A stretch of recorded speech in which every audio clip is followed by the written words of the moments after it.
All right, what's happening? What's happening? What's happening? What's happening, y'all? It's me coming back at you again with another live hangout vid. I do have to apologize for being away for a few days. Very, very, very, very, very busy week that I've had outside of this. So it's time for me to catch up a little bit. So let me see if anybody can hear me just fine or what my sound levels look like.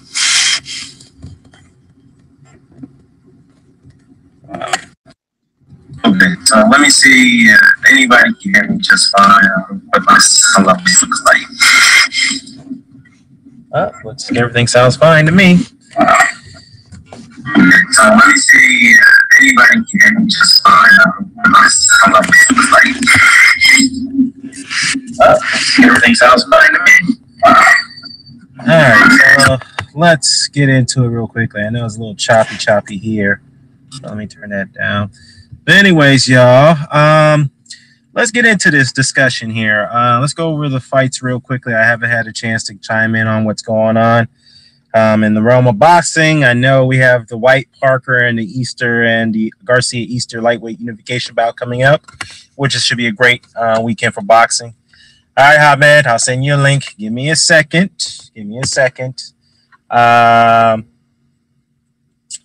What's going on, by the way, man? Yeah, let me talk about while I sit down at the link. Let's talk about the Gassiev and Usyk fight. All I gotta say is a great performance by Alexander Usyk. I did favor him to win it by slightly, given his last performance by Marius Briedis, where he really struggled in that fight, and it was a very close fight. That was probably the toughest fight he's been in his career so far, in his pro career, I should say, whatnot at that time. But yeah, he thoroughly outclassed Gassiev. I gave him every round except maybe the fifth round is where Gassiev has started to turn it up a little bit, especially with the body attack on Usyk. I think it was in that fifth round where he delivered a very good body shot, a left hook to the body on Alexander Usyk that got him blowing. And I mean, he went to the corner, was really for that shot. I think that was a shame left hook body liver shot that he delivered against Denis Ledebev, and that put him down in that fight, whatnot.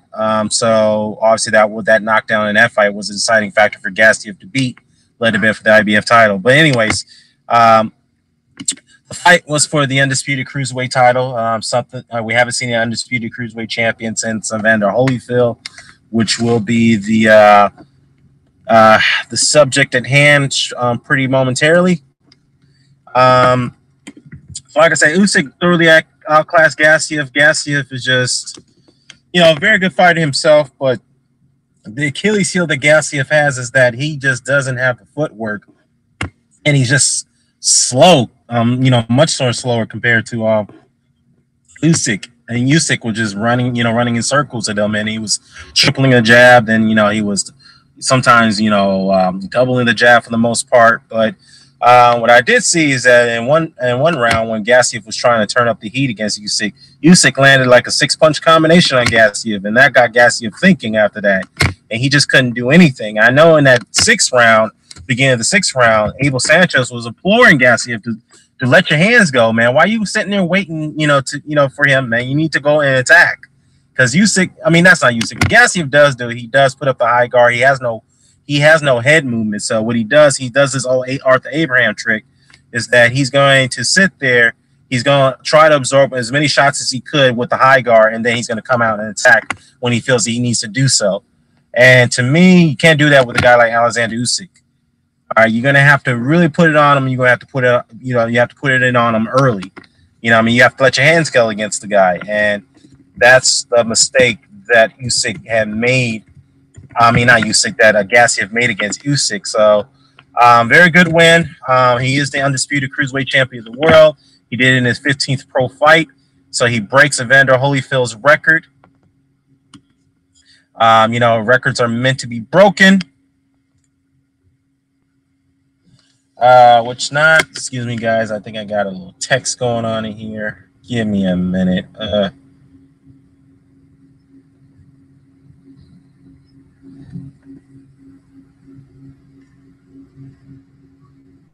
Hold on here, guys. Sorry about this.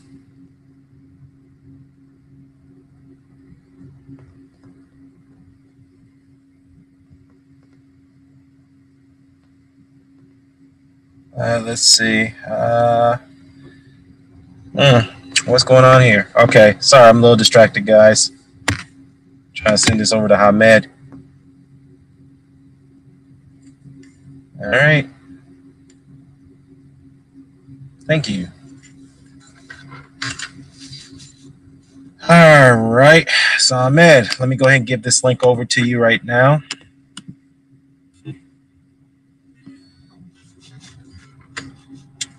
Thank you. There we go. Link. There we go. So, anyhow, back to where I was saying. Yeah, so basically, yeah, Gassiev just was, just wasn't really. It was just clearly a mismatch. I thought he put up a better effort than what he did. But credit to Alexander Usyk, he made him look very one-dimensional. I mean, obviously, Gassiev has always been somewhat one-dimensional, but I thought he'll be a lot better than when he was in his previous fights, even though he had shown some of his flaws. But now that Alexander Usyk is the undisputed cruiserweight champion of the world, what's next for him? Many talks about him going up to to heavyweight, which I think that would be the next logical thing for him to do. But Denis Ledebev is still the WBA mandatory. Well, he is the champion in recess, which means he is the WBA mandatory. So he can go ahead and invoke his title shot against Alexander Usyk now that Usyk holds the WBA title.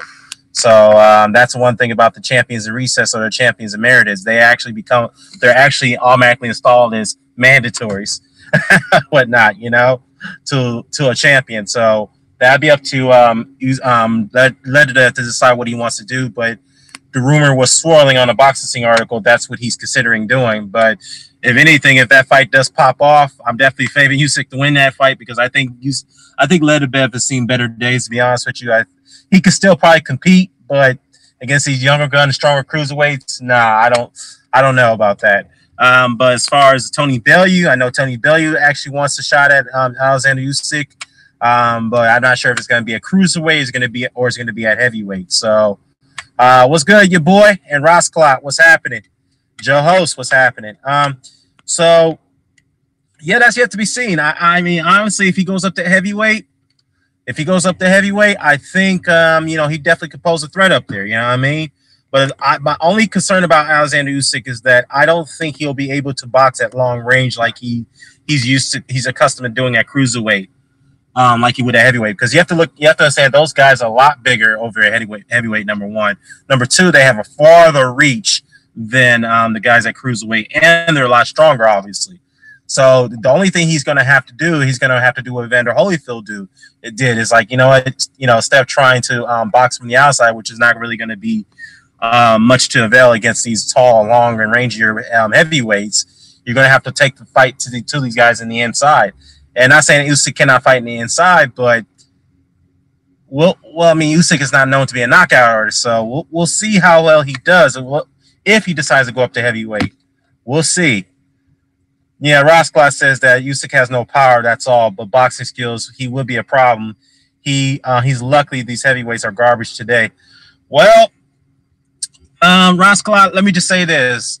The heavyweights are not the heavyweights that we were accustomed to seeing in the 90s or even the 80s or the 70s, obviously. Especially in the 90s and the 70s where all the heavyweights are very, very elite and primed and very, very dangerous. I would say, though, guys like Anthony Joshua, Deontay Wilder, he would give those guys problems. I would say that. But I just don't think he'll be able to toy around with him like he did with those cruiserweights like Marco Huck, like of course, Alexander Usyk. What's up, Dwayne? What's good, man? Of course, Munguia-Smith, and of course, Kowalski, I forgot to mention, who he beat for his first world title. And guys like Machuno, who was a very, very, very small cruiserweight, Diviso Machuno, and the other guy that he beat, I forgot his name. He fought him on HBO card. But the fact is that Uh, yeah, I just don't. Usyk will give Wilder and AJ problems, but I just don't see him beating those guys. I really don't. I really don't. He's gonna have to prove me wrong, to be honest with you. Yeah, boxing is me. What's up, man? I agree. I just don't think. He says that Wilder here beats him, AJ beats him, and White beats him. He doesn't have enough crack for them to get respect. Yeah, that's the thing I'm worried about right there, is that he does have the boxing skills, but he does, to me, I don't think he has the power to gain those guys' respect. Now, Evander Holyfield, he had the power. He was able to carry his power from cruiserweight up to heavyweight, and that's why he was able to get all those other heavyweights his respect when he went up from cruiserweight to heavyweight. So could this happen to Alexander Usyk? I don't know. We'll see. Ross Class says that Usyk versus Jennings would be a good intro fight for heavyweight. Yeah, that would be a good one. Or you can get him in the because Usyk versus Jennings would be a good preliminary fight for him at heavyweight, or maybe an Andy Ruiz Jr. fight probably would be one, but I don't know about that one. That would be a bit, I don't know, because Andy Ruiz is a very, very skillful heavyweight himself, despite the weight, but I don't know. Yeah, exactly, Dwayne. He just can't run in circles against those guys because, like I said, boxing is me, or Roscoe, I think one of you guys put it to, or boxing is me, is that he just doesn't, I don't think he'll be able to get those guys respect. So that's the reason why those guys are just going to not give him no respect. They're going to walk through him. They're going to cut off the ring against him, and they're going to punch him down. They're going to beat him down. I mean, Usyk does lunge into it a lot when he comes in with that lead right. And you lunging against Wilder, that's extremely dangerous. You don't want to do that against a Deontay Wilder. My thing is that will he have the range, or the length to stay on the outside against Deontay Wilder or Anthony Joshua?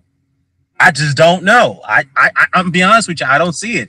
And despite Anthony Joshua and Deontay Wilder having flaws, I just don't see Alexander Usyk winning that fight. He does get problems again, but I just don't see him beating those two guys. I really don't. What else is there? Yeah, now as far as before I get into the Munguia-Smith fight, let me see. Sorry, guys.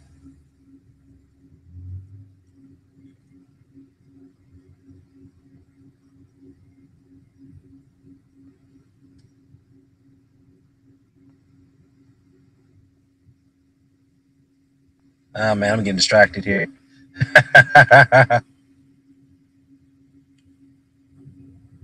All right, never mind. So, yeah, Ross Class says, hell no, Ruiz will hurt him. Yeah, that's the thing about Ruiz is a big heavyweight. I mean, like I said, don't let the weight fool you. That man's a very skillful heavyweight. And that right there, like I say, Usyk is going to have a lot on his plate if he goes up to heavyweight. And I think he should. He should challenge himself. He can probably do what Evander Holyfield had done, be an underdog for the most part of his career at heavyweight. He could probably go up and do that. Because that's what I see at this point. There's some bit of parallels there where when he goes up to heavyweight, he may be an underdog in most of those fights. Now, the thing is that I'm reading somewhere that someone says that he may be a favorite against these guys like Joshua and Wilder. I don't see where he's a favorite, but I don't know, man. Boxing as me says Usyk is very skilled, but cruiserweight division wasn't really stacked with talent to be real. Well, let's be fair here. It does have some good talent there. It's been an underrated division for a very long time. You have Dorticos, which is a very good fighter there. You have the Russian Golden Boy who got knocked out by Duridola. I forgot his name. Pretty decent fighter, but he got knocked out by Dorticos, by the way.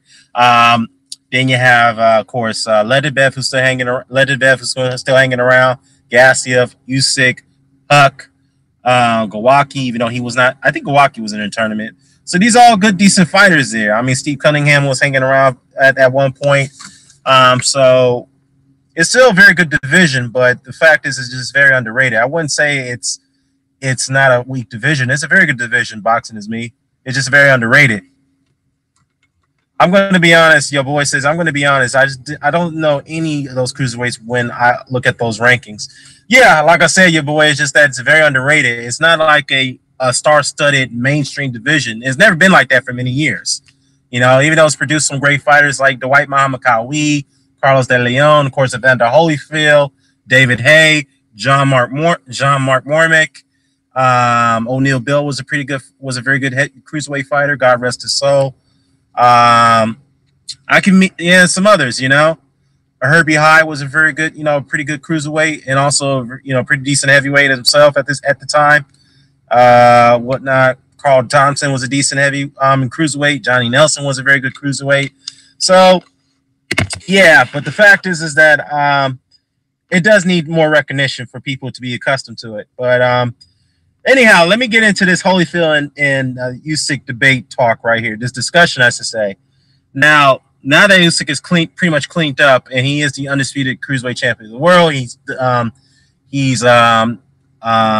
broken Evander Holyfield's record. Congratulations to Alexander Usyk. Records are meant to be broken. Now, where does that place him amongst all the other great cruiserweights? I definitely believe he is in that discussion. I really believe he is. The fact is though, let's be honest here. Let's look at Alexander Usyk, okay? Yeah, what's up, Latin Seas? Yeah, Holyfield mounds him down. Yeah, Holyfield definitely beat Usyk. Prime for prime, I think Holyfield would beat that guy. I see somebody jumped on. That must be Hamed. All right, hold on. Give me 1 second, Hamed. Let me get this, and I'll get you in, bud. Now, the thing about this is that Holyfield. What's up, man? You all right? Hello? Can you hear me? Yo, Hamed, you kind of. 1 sec. How's it going? Oh, okay. Yeah. Anyways, Holyfield, let's look at it when he starts. Usyk beat Kawaki for his first world title, right? Okay, the WBO weight title. That was the same Konaki that stopped Marco Huff. Yes, done. Yeah. Can you hear me? Yeah, could you hear me? I just got what's it called? Carry on. I'll join you in a minute. I'm on the. Okay. All right, bud. When I'm just sorting something out. When I'm free. All right, brother. Go ahead and sort that out.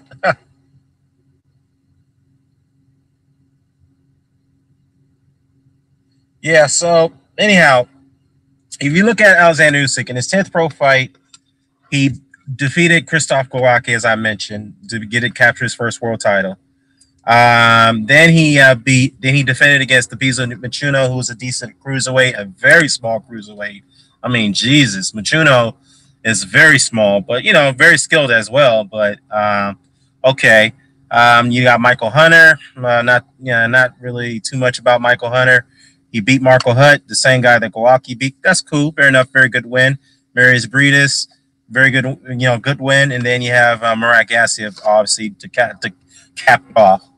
All right. So he did all that in 15 pro fights. So he beat a unified champion. He beat a single title holder in Marius Briedis. He beat Marco Hutt, a long-reigning cruiserweight champion. Then you got Kawaki. So he's beaten 4 world champions and 1 unified champion in 15 pro fights, which is pretty, very, very impressive. Okay, that's like almost on the caliber of a Vasily Lomachenko. All right. Now, we can, all fairness, to say that Usyk did something that Lomachenko has yet to do, is win the lineal championship and unify all the belts in one division. So now let's look at Evander Holyfield's record. Okay, Evander Holyfield, became world champion in his 12th pro fight. Leading up to that, before he fought Kawi, Tyrone Booz, he beat him in his 5th pro fight, and that guy later became a champion. So he beat Kawi. Kawi was, obviously Kawi was the favorite to win that fight against Evander Holyfield, and many people felt that Holyfield wasn't ready for that fight. Kawi, that was a Hall of Fame fight, and goes down as probably the best cruiserweight fight of all time, and no other cruiserweight fight is able to eclipse that. The only cruiserweight fight that's pretty much came close to that is John Mark Mormick and the O'Neal Bell fight that happened in 2006. Oh, you know what? I made a mistake, y'all. The last undisputed cruiserweight champion was O'Neal Bell. Thank you. I forgot to remind myself. God rest his soul, O'Neal Bell. All right. Okay. So, anyhow, Dwight Muhammad Kawi is a Hall of Famer. All right. That's a Hall of Fame fight. Okay. Then after Holyfield beat Kawi, he had a one-off fight against Mike Brothers. Then he beat Henry Tillman, the same Henry Tillman that beat Mike Tyson in amateurs twice. Then he unified with Ricky Parquet in his 15th pro fight. And then he beat Usyk-Gassiev, who's a cruiserweight champion. Then Dwight Muhammad Kawi in the rematch, which he stopped him this time in another Hall of Fame fight. And then he beat Carlos De Leon, who was a multi-time cruiserweight champion and a lineal champion. So Holyfield did that in 18 pro fights. So he beat a one Hall of Famer. He had 2 Hall of Fame fights, and he beat 1, 2, 3, 4, 5, 6 champions within his cruiserweight run. So if you had to stack it, if you had to really sum it up, I'm not saying this because I'm a Holyfield fan. I'm gonna be real. I think Evander Holyfield. I'm gonna edge it towards Holyfield because he's got that Hall of Fame win on his resume of his time at cruiserweight. Those 2 Hall of Fame wins, and Usyk doesn't have that. He doesn't have a Hall of Fame win there. I mean, that he beat. I mean, who's to say that Marius Briedis and Usyk-Gassiev will become Hall of Famers? They probably can, but as of right now, no, I don't see it. Maybe Marco Huck, who knows? But as of right now, as it is, they're not Hall of Fame fights at this point. What's up? What's up? Ahmed, are you there? Ahmed? Yo. Ahmed's having technical difficulties. Let me see. Holyfield is light years ahead of and better than Usyk in every single. Yeah, I agree. I mean, let's put it this way: as far as skills, let's say Usyk probably better technically than Evander Holyfield. But the one thing about Evander Holyfield that he did have was that durability. He had that heart. That's done. Can you hear me now? Yeah, I can hear you now, brother. All right, how's it going? Yeah, you're making some good points. I could hear myself in the echo. No problem, man. You get feedback at the end?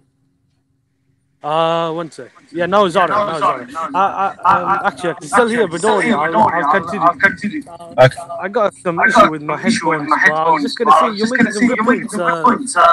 I think it's a bit premature to say Usyk is the greatest cruiserweight at the moment. I think he put on one hell of a performance. He's arguably the second greatest cruiserweight, but I think we need to hold the brakes off at the moment. We don't know how good Gassiev and Brady's had to say the Hall of Fame. No doubt, very good champions. Gassiev was a good puncher. I think it's just Usyk made Gassiev look so bad. I think people are going to say that Gassiev wasn't that good. But he's not David Lamir. No slouch. Just Usyk he's one of the greatest cruiserweights. He probably overtaken But I agree. I think Holyfield at the moment is probably number 1. Yeah. Well, yeah. I mean, Holyfield is number 1 at the moment. No doubt about that. I just think that like I said, if you like I said, if you go down the resumes that I just did right now, the only thing that makes Holyfield greater, in my opinion, than Usyk is the fact that he beat a Hall of Famer in his 12 pro fight, a fight that he was an underdog, a fight that nobody gave him a chance of winning, and the fact that he has those 2 Hall of Fame fights there, and he beat a lineal champion there, Carlos De Leon, who's one of the best cruiserweights of all time. So, like I said, Usyk did do wonders. He's great, but what fight has Usyk entered where he was an underdog? Was he an underdog in the Milwaukee fight? No, I don't know. Actually, that's a good question. I think that was another good win you touched on. Look, I think Usyk is one of the greatest cruiserweights. Probably, if not the greatest, second greatest. Probably overtaken Hay now. I thought Hay was a good cruiserweight along with Mohamed, but he didn't really enough time for too long. He had like 2 world title fights. But I was gonna say, I didn't really cover Holyfield's whole career. But just watching some of his fights, I think he was one of the probably the greatest cruiserweights. But I think Usyk, what he did in 15 fights, very impressive. I think he was very good at competition, but you're right. I don't think Gassiev and Brady are not Hall of Famers. Bob Foster was a good light heavyweight. Was he light heavyweight? Well, he was a light heavyweight. I mean, Bob Foster never fought in the era where Holyfield fought, but he was a great light heavyweight. But he tried his best at heavyweight, but he got stopped by Joe Frazier and Muhammad Ali. So I was just gonna say one thing. All right, those two are different leaders. Back in the day, I think it probably was harder because the less belts there are, it's harder to become a champion. So you gotta be the man. I mean, Usyk did become the man, but I thought in that Heavyweight tournament there was about 4 or 5 very good fighters. But I thought there's only one very elite, who could go on to become all-time great, which is Usyk. Now, very rarely you have 1 or 2 more than one. But I think Holyfield fought some very great fighters, and I think the cruiserweight division is slightly better than it was, but I still don't think these guys are probably better than the Holyfield era. Nah, but I was just going to say Usyk, what he did was very impressive, and I want to see my heavyweight in the future. Yeah, I think he needs to go up to heavyweight, but I know Leatherbev has came out and said that he's going to more likely invoke his WBA shot at Usyk, but we'll see where that goes. But I mean, if that does come off, okay, fine. Get the fight out the way. Make your one defensive undisputed cruiserweight title, then move up to heavyweight. Hey, Hamed, some of the guys in the chat said that they can't hear you very well in the background. You might want to come back out. Can you hear me now? I can hear you fine, but they said they can't hear you. Let me turn up your volume. Let me see what happened. Speak. I think it's probably the volume. I'll come back in a minute. I'm just gonna sort out the technical difficulties. All right, buddy, do that. All right. Yeah. So again, guys, I'm gonna favor Holyfield. I'm gonna favor him because as Hamed and I were saying, Holyfield fought better opposition at cruiserweight than Usyk. And no disrespect to Usyk, Usyk fought some good opposition there at cruiserweight too. And trust me, I highly rate those guys. You guys, is it echoing still? How about now? Some good opposition there at cruiserweight too. And trust me, I highly rate those guys. Okay. All right, there's no echo. Okay, good. All right. So, yeah, like I said, what do you guys think? Who's a greater cruiserweight, Usyk or Holyfield?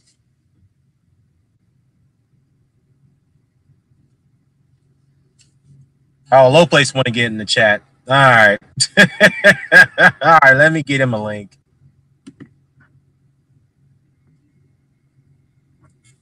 Give me a minute because I got to get off shortly, but let me give you the link. The link of all links. Where did you send me the freaking link? Oh, there you go. All right. Hop on, bruh. Now, again, let me see. Prince of Narogov says that Usyk-Gassiev is not a bum. Usyk made him look like one. Yeah, like I said, Narogov, I highly rate Gassiev. It's just that to me, it's just he still had some flaws, and to be fair to him, he actually corrected some of his flaws in his fights against Dorticos, in his fights against who's the other guy he fought? Damn, who's the other guys he fought? I mean, Leatherbev, obviously he showed some improvement after that fight. But the fact is that Gassiev always been a slow-footed individual. He never showed the head movement, and that's one thing he lacked. It's like, dude, you gotta show some head movement. And he has that that classic Arthur Abraham guard. Is that I'm gonna keep the high guard, absorb as much punishment as I can, and then I'm gonna unleash my shots when I have an opening. And you can't do that against a guy like Usyk. And that's when Abel Sanchez was yelling at him and telling him to come on, man, throw you some shots and pressure him. And Gassiev just wouldn't do it, or he just couldn't because he was just so bothered by Usyk's timing, which is all credit to Usyk. Usyk made him look very one-dimensional. Nerve says that no Abel Sanchez fighter shows head movement. Well, yeah, that's true, with the exception of Terry Norris. The only problem with Terry Norris is that he just never really had the chin. No laughing matter, but Terry Norris was always a guy who was very elusive, but from the later part of his career, he would just like fight a Rocco Sacco style of fight, which he should never really had to do it, But it is what it is. Boxing is Me says that Wilder would destroy Usyk at heavyweight. Yeah, I just don't think Usyk. What about that cruiserweight though? Man, we got to. Let's put it this way: if Wilder drops down to cruiserweight, yeah, I may have to favor Usyk. No, you don't have to, man. Wilder's still 6'6", or whatever he is. Yeah. Well, we'll see. We'll see. But Prince of Narragansett says that, yeah, Gassiev will come again, but he needs to work on some things. Yeah, true. Boxing is Me says that Abe Sanchez is a horrible trainer. None of his fighters have head movement or footwork. Yeah, that's true. I mean, like I said, the only fighter that did have the footwork and head movement was Terry Norris. Other than that, all his other previous fighters, I mean, he did train Sergey Kovalev initially. Kovalev was pretty robotic in the beginning. And then until he got with Don Dave Jackson, and he started to become more of a elusive puncher. So, Gassiev cut the ring off on Lebedev. He stepped in quickly with the opponent's face. That made him look like this. Gassiev can do all those things. He just was too much for him. Right. I mean, let's be real though. Lebedev is a slow-footed guy anyway, so it was easy for Gassiev to cut off the ring and keep up the pace with him. So. Look how quick it was. Gassiev tried to step in there and cut the gap off real quick sometimes. Capable of doing it. Usyk just outsmarted him. The ring too smart for him to even get him in those positions. It was all Usyk. Gassiev had no shot. Yeah. Well, I mean, he did Joe Joyce in the amateur. Heavyweights can get this work. So, like, I just look at it. I think Wilder, if he let Tony Bellew take that fight away from him at cruiserweight, he tripping, man. He said he could make that weight. I would try. That's a huge feat for him. I don't know about that. I don't think Wilder's gonna go off the loops and go all the way down to cruiserweight to fight Usyk. I think Usyk's gonna. He said it. Yeah, I know he said that, but I don't know if he's really genuine about that, to be honest with you. But let's be real though. The amateur ranks, the amateur wins don't mean much these days when it comes to heavyweight. I mean, not heavyweight, but the pro wins. All right. Yes, it is. You do have to bring it up to take into account to a certain degree, but you have to understand those fighters who fought in those amateurs back in the day that Usyk beat, they're far different fighters as they are today in the pros. So, again, to me, I think Usyk is not always going to get his way with those heavyweights like he is with cruiserweights now. You know, and especially the fact that he won't be able to utilize his reach with most of them. He's not going to do that. He can't do that with Wilder. He can't do that with Joshua. He's going to have a really, really tough time with those guys. And in fairness, he's going to give them a tough time too. But the fact is that I just think that he's going to have to do the Evander Holyfield route. He's going to have to find a way to get inside and leash his shot to fight an inside fight against these guys. Take away their punching room. Take away. That's what he's going to have to do. Yeah, he did that. He did that with Joe Jones. He used his quickness to get inside and then come up and knock it out. Yeah. He did that for 5. I think it was a 6-round fight. Yeah, that's a 6-round fight. And how many minutes is it? 3 minutes or 2? Yeah, 3 minutes. 3 minutes. He beat him up every round, basically. All right. Well, I don't want him though. I want him to see. I want them. Whoever is close to drop down there and fight for them 4 minutes. I don't think anybody. I don't think no heavyweight need to drop down and fight Usyk. I think he needs. Wilder 210. Well, let me just say this: if everybody's making this Evander Holyfield comparison, then that's not the right comparison then, because Evander Holyfield didn't do that. He went up to heavyweight and wanted to go after those heavyweights, particularly Mike Tyson. Okay. When no heavyweight saying, I don't know no heavyweight that ever said that they would drop down and take all 4 belts. No, they didn't, but they did tell Holyfield to come up, though. They did tell him to come up. Some of the heavyweights like, look, if Holyfield wants to come up to heavyweight, then he got to come up to heavyweight, and that's what he did. Man, look, I don't care about no Holyfield comparison. All I know is Wilder, if he let Bellew take his shot, he ain't got no excuse why he still ain't out. All right. Bomb squad. That's my round. Well, okay. Well, we'll see. We'll see. But I don't think Wilder needs to go down to cruiserweight. I don't see that happening. It makes no sense for him to do that. It will not make no sense for him to go. Why wouldn't it make sense if you feel like you can't get the top heavyweight? Why should Wilder go down to cruiserweight? Why? 4 belts, man.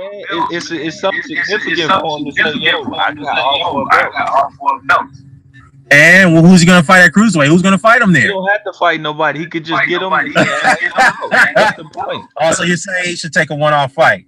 Yeah, just like that's what he was saying. He said some shit like that. Like that's one of the first things he said this year that I'm like, yo, I fuck with him. Well, let me tell you something. If Deontay Wilder feels he needs to do that, and he was always saying that he felt a little weak when he drained some weight and going to fights, particularly against what's his name, Luis Ortiz when he was 214. Imagine he dropping down to 200. That right there. Well, he said he was weak. He said he was weak in that fight. Yeah, he said he was sick. So I ain't heard that part. Yeah, he did say that, but yeah. I don't think. Come out after the fight and say he gonna make Cruz. See, that's just proof. He just be saying shit. He just be talking. Exactly. Wilder's trolling, man. Come on, man. Why everybody taking that seriously? He's trolling. He ain't going down to cruiserweight. He's trolling. He going down. He's staying at heavyweight. Let's be real. He ain't gonna kill himself to make no fucking cruiserweight limit. That ain't gonna happen. All right. If he does, surprise the hell out of me. But I just don't see it. There's just no point. You know, I didn't hear him say he was drained that way. Huh? I never heard him say he was drained for Luis Ortiz. Well, I mean, yeah, he did say he was a little sick because people were surprised that he came in at 214. People were like, what happened? He was like, well, he was a little sick during the the last week of the training camp, so he had caught a little cold or something. So he was a little dehydrated at the time. So it is what it is. But anyways, like I said, man, Usyk, if people make it as Holyfield and the Usyk comparison, then Usyk needs to follow Holyfield's footsteps and move up to heavyweight and take on those big guns and beat those guys. If he does that, then yeah, we could say, you know what, this man is great. Let me see. There's an echo? I don't hear no echo. Do you hear echo? Nah, yo, I don't know. I don't sure. Well, I hear myself at the end, but I didn't know it was. I think it's on your end. Let me see. Well, because I got the video muted. So, do you have yours muted on your end? Yeah. All right. Well, I don't know. Let me see. The mic. Probably try to turn down the mic a little bit. That's probably what it is. All right. But anyways, let me see if I turn that down. All right. Anyways, like I said, yeah, Usyk and Holyfield. What's your take on that? What's the why? What's your thoughts on that? Who's the greater cruiserweight between the two? I don't want to separate them. They both done their things. It's like, to me, they just two different people. There's two different eras of heavyweights that Usyk will have to go up to. But Mike Tyson was a 5'11" heavyweight. It really ain't that. I think Usyk was fighting the 5'11" Mike Tyson. That he won the Holyfield fought. Mike Tyson might not be able to keep up with that man, to be honest with you. But it's a lot tougher to fight a 6'7" Josh Van Wilder, but he still might beat them anyway. But I don't think Usyk versus Riddick Bowe would be a great fucking fight. So you think that Usyk could beat Mike Tyson? The Tyson that got the Holyfield fight, yeah, I do. I think it's for movement. Okay. Generalship. I don't know. You think Usyk would get Mike Tyson's respect because Usyk is not known to be a puncher at cruiserweight like Holyfield was. And that Tyson, if he gets up there, because Holyfield was known to be a puncher, so Usyk is not a puncher. So. It's not the same Tyson you're trying to get respect from. This ain't the same kind of foot speed that he was working with to you at any time. Yeah, it ain't about the foot speed. But the thing is, Mike Tyson was very quick, and he could stalk you. He could cut off the ring. Nah, not like Usyk versus Usyk. Not that Tyson. I don't believe he would. Usyk never has to stop moving. He proved that. Like, he literally never has to keep his feet still, and he can still throw 1,000 punches and let you reset. I think he made Mike Tyson look easy to be. That Tyson anyway. Well, Boxing Is Me disagree with you. He's like, look, man, Tyson will eat Usyk alive, so stop playing. Nah, I would go. You said Riddick Bowe. You said the first Riddick Bowe that Evander Holyfield fought. Yeah, that's a good fight. Usyk and Bowe. It's pretty close. I think Bowe would beat Usyk. He would compete, put him at the end of the jab, and he's going to eat him up with those. Yeah, he's going to eat him up with those uppercuts. I'll tell you that right now. And Tyson, if you take the Tyson that fought in the late '80s against Usyk, he would have destroyed him. Let's be real. Maybe. Usyk probably wouldn't have a chance to plant his feet. Yeah, that's not the Tyson Holyfield fought, though. Huh? It's not the Tyson and Holyfield fought. Oh well, okay. That Tyson was a guy who was what, a 25-1 favorite to beat Holyfield. Holyfield, look, Holyfield was a shot fight. People thought Holyfield was a shot fighter at the time when they fought. Man, Tyson sure was. More shot than Evander Holyfield? Was he more shot than Evander Holyfield? Look, I'm just saying, bro. I think Usyk would easily just box a circle around that Tyson. I really do.